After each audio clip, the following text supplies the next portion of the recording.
right? You do? Interior car day. Gwen pulls out her journal and starts writing. Gwen, voiceover. I think I can. I know I can. Clear my mind of all this stuff. With a little time and space, a lot of time and space. It feels so right for the first time. I can't believe I gave up so much for so little. Never again. I feel right, and that's the way it has to be. Exterior, Gwen's car day. A man is walking up to Gwen's car. Gwen wakes from the tapping on her car window. She rolls it down a little. Gwen, what do you want? Roadside assistant. Sorry to startle you, ma'am. I'm highway patrol. I was just checking to see if you were all right. Gwen wipes her eyes and straightens herself up. Where am I? Roadside assistant. There is a town called Clearwater just ahead. He looks inside the car that is full of stuff. Are you just passing through? She looks at the word clear on her paper, as if clear on a piece of paper. Gwen, Clearwater. The man reaches out his hand to Gwen.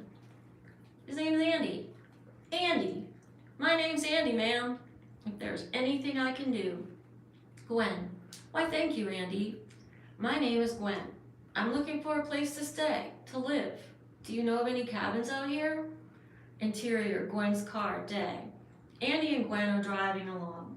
She has her white cat on her lap that she is petting. Andy. Yes, the man I know that has a cabin for rent is in town right now. If anybody can help you, he can. His name is Casey. Exterior, gas station, day. Andy and Gwen walk up to a truck with legs sticking out underneath. Andy. Well, there he is. Casey. Andy, is that you? Did you get that part I needed? Andy slides the part to him. Andy. You bet. I brought someone here who's interested in your cabin out on the river. Casey. Andy, you know that I don't like to rent to strangers. And besides, the way that boy took off like that. Gwen bends down to speak. Gwen, look, sir, you don't have to worry about me. I wouldn't hurt a fly. Casey rolls from under the car, revealing his blue eyes and his surprise. Casey.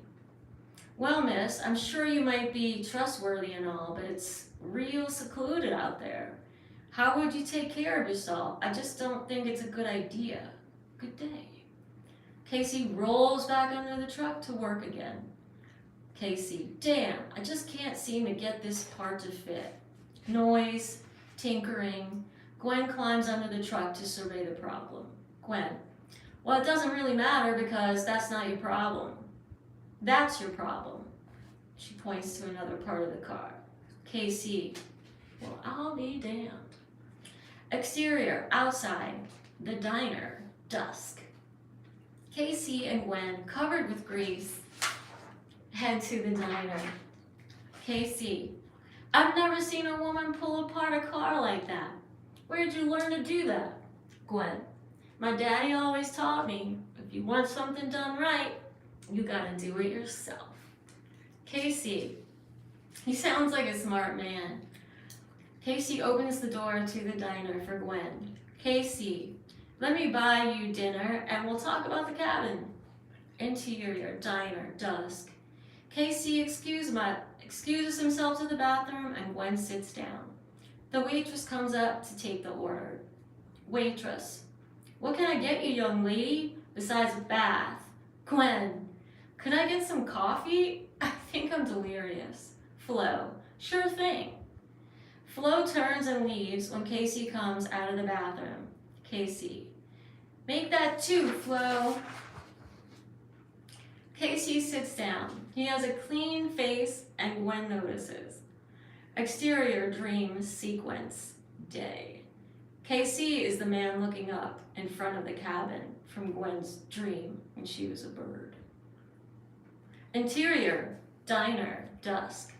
Casey takes a sip of his coffee. Gwen is staring at him. KC, what is it? You've been staring at me like I'm the boogeyman. Gwen cracks a smile. Gwen, are you the boogeyman? KC, only in my spare time. Now what are you staring at? Flo comes up to take their order. Flo, what'll it be? Gwen and KC are finished eating and Flo is picking up the dishes. KC, so why are you going out there by yourself? Gwen pulls out a cigarette and hands one to KC. Gwen, I broke something, KC, and I need to get far away from everyone and everything familiar so I can fix it.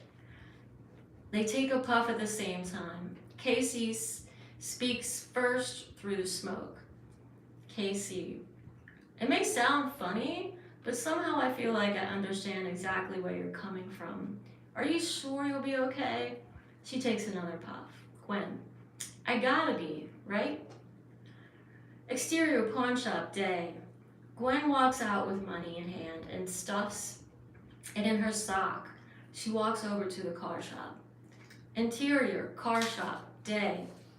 Gwen walks up to the attendant, who is a tall Native American with long, shiny, dark hair. His green eyes look out from strong features.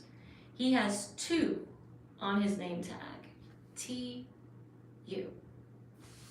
Gwen, hey there, I was wondering if you knew anyone who might want to buy my car. She points to her purple VW Bug, convertible, with the license plate, you are here. 2, I might. He walks off and another man comes in, an older Native American man named Ted. 10, how much you want for it? Gwen, she's in great condition. Could use a paint job. Ted looks at the rust spots on the Bug. Ted, sure does. Gwen, how about 3,000? Ted walks away. Gwen follows him. Gwen, how about 2,000? Ted is still walking away. Gwen, okay, 1,500 and that bow and arrow over there. She points to on the wall. Ted looks at it and then at her. Ted, you have a deal, miss. Exterior diner day. Gwen is walking to the diner with her new bow and arrow on her back. She stuffs a big wad of money in her bra.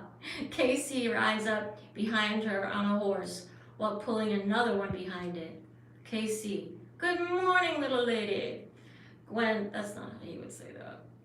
Gwen nearly jumps out of her skin and turns around to see him. KC, sorry to startle you. Gwen, whoa, cowboy. Are those what I think they are? Because I've only ridden once and nearly busted my... KC, you going to change your mind? Tough girl. Gwen puts her fist out and waves at him. You just come down here and say that to my face. KC gets down off the horse and stands in front of her. Tough girl. Gwen punches KC in the guts playfully several times, while KC just stands there rolling his eyes. KC, let's get some grub. It's a long ride. KC and Gwen head into the diner. Exterior diner day. Gwen and KC are packing up the horses. Gwen excuses herself and runs into the diner. Interior diner day. Gwen runs up to the counter, right up to Flo. Flo pulls out a carrier with the white cat. Gwen, thanks Flo for watching her. You know white cats bring good fortune, according to the Chinese.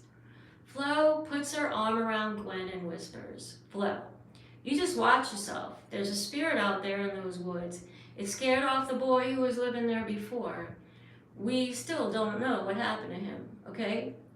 Gwen looks confused and picks up her cat. Gwen, I could use a little magic in my life, Flo. I'm not afraid. Besides, I've got Angel here to protect me. Angel is the cat's name. Flo pulls a gun out to show Gwen. Flo, you might need a little more than a cat to protect you. Gwen pushes the gun back under the counter.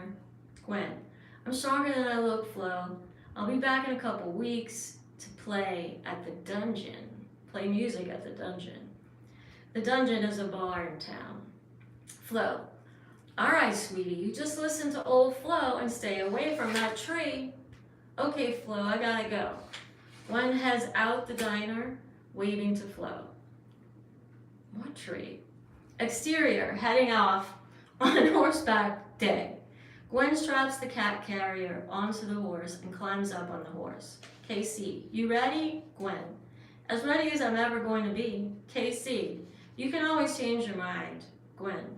And miss out on all this adventure? Casey kicks his horse and they start to go.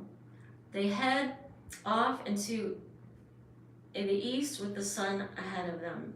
Gwen and Casey have been riding for a while and she looks tired. Gwen, can we stop for a minute? Casey, I guess so. We could eat some lunch. They dismount the horses and set up for lunch by the side of the path. There's a river with large rocks. They sit down and proceed to eat. Gwen, what is the deal with all this scary spirit business? You've been talking to Flo? Casey asks.